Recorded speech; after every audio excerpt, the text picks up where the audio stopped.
But that was interesting because, again, the myth is that both her and Paul should be perfectly in time together. That's the thing that goes around the world in singing, and oh, musicians are perfect, and the star I love is perfect. And listen, believe me, I'm not putting them down. I'm saying they are better than you think.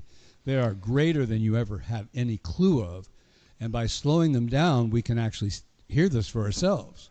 So, Brad, as we're listening, Mm-hmm. there's, oh, you might be mistaken.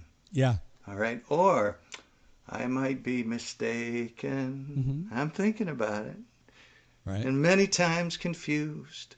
Maybe I am, but maybe sometimes I'm not. So she's creating that ambiguity, which Simon does it when he sings it as well. Mm-hmm.